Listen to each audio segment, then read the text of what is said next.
Hello, PsyQ community, and welcome to today's webinar, The Jail Prison System and Mental Health, a discussion on the stigma and challenges faced on re-entry into society. My name is Jason Carter, and I'm from the OSCA Field Medical Affairs team. I will serve as a moderator for today's discussion.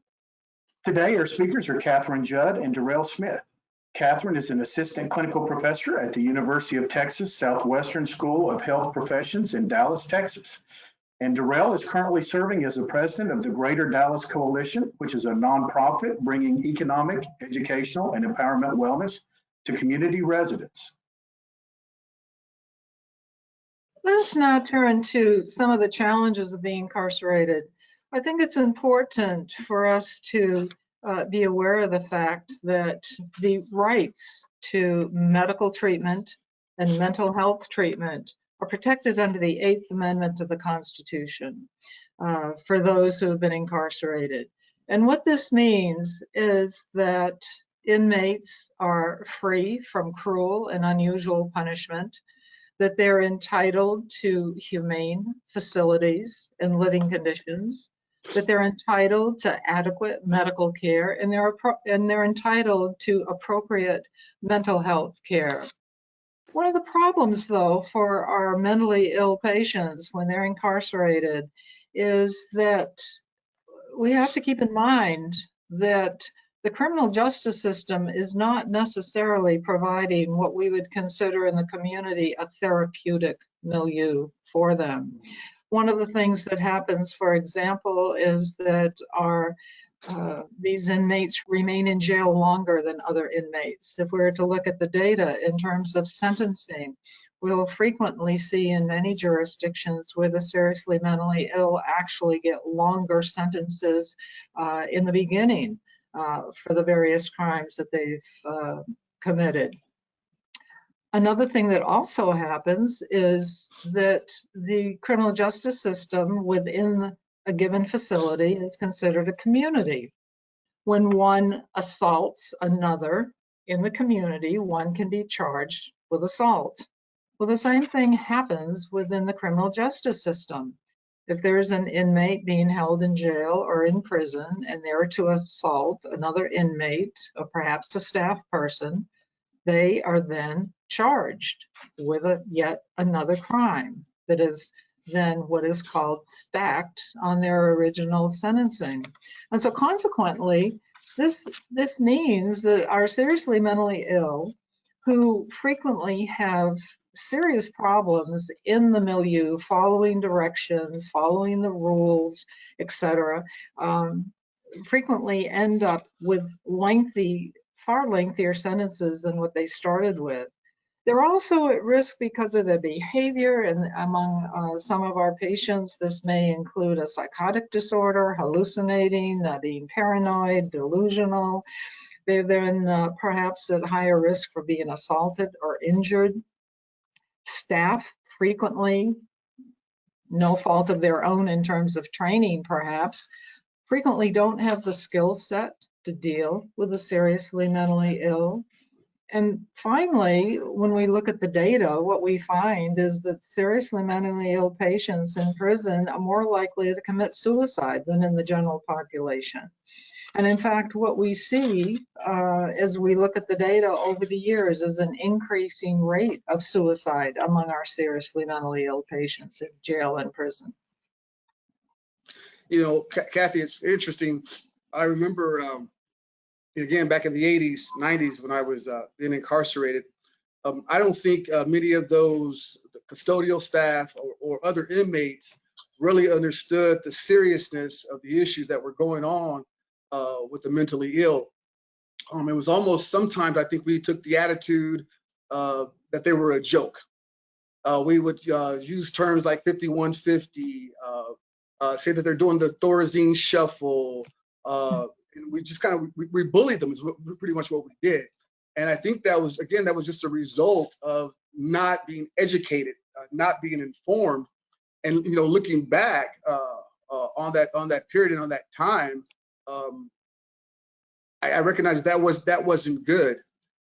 No excuses, but at the same time, that was kind of like the feel from, again, the custodial staff on down, that those who came into the institution who were severe mentally ill, they were jokes. And as a result of this, I saw a lot of what you're talking about here. There was the bullying, there was being assaulted, they were injured, which led to many attempting suicide while incarcerated.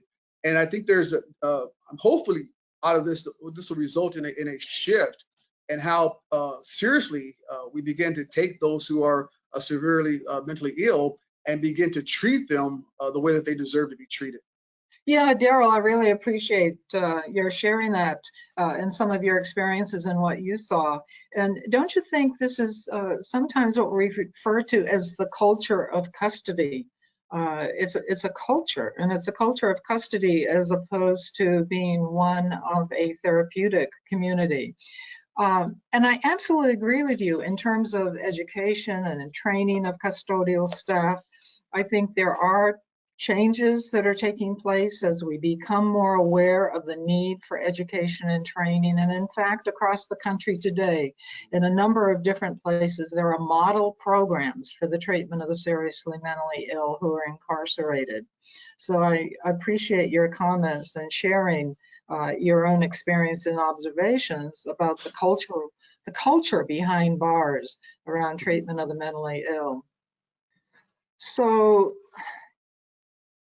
as we look at our seriously mentally ill patients in the community who end up being incarcerated, when we look at the data, one of the things that we see is that incarceration, mental illness, and homelessness unfortunately seem to all have a relationship.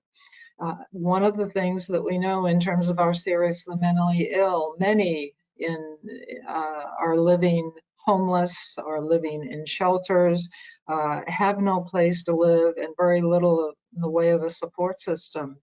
When we look at the data, we see that 30% of the people who are chronically homeless in the United States have mental health conditions. 30% of our homeless population with serious mental health conditions. It's remarkable because there are some estimates that state that there are roughly about 500,000 individuals on any given night who are homeless right here in America. And then the numbers even go forward and says, approximately 25% of those, Kathy, have been diagnosed as being severely mentally ill. And it's unfortunate because many of those who are homeless and are mentally ill have recently, or at least within the last 6 months or so, had been released from prison. And so, as you mentioned, it seems like the two kind of go hand in hand. There's the incarceration, and then there's the homelessness that really affects those who are severely mentally ill. And I think what this then produces is a revolving door. Incarceration, release back into the community, homelessness, recidivism, and then a return to the criminal justice system. And it is not without a very high cost. Yes. Darell, I was going to say, aren't you involved in some reintegration programs? Yes, as the director of the Greater Dallas Coalition and the Dallas Champions Academy, we're currently working with juvenile offenders who are currently incarcerated. And so our method is working with these young men while they're incarcerated through character development, through mentoring, and by offering educational opportunities upon their release. Once they're released, we continue to work with them in the community, directing them, and in many cases, holding their hands per se as we walk through the different processes on how to get your ID, your birth certificate, Social Security. We work with them on how to complete a job application, fill out a resume, just some of the soft skills that these young men need in order to take the next step forward. And also, I've worked here in Dallas with some of the homeless shelters, and again, I see those same needs. A young man will be released from prison. He has no home address, so he shows up at one of the shelters, and he still needs those same basic things: housing, employment, education, transportation. And so the organization that I work with, that's what we're geared to helping these young men with once they're released from prison.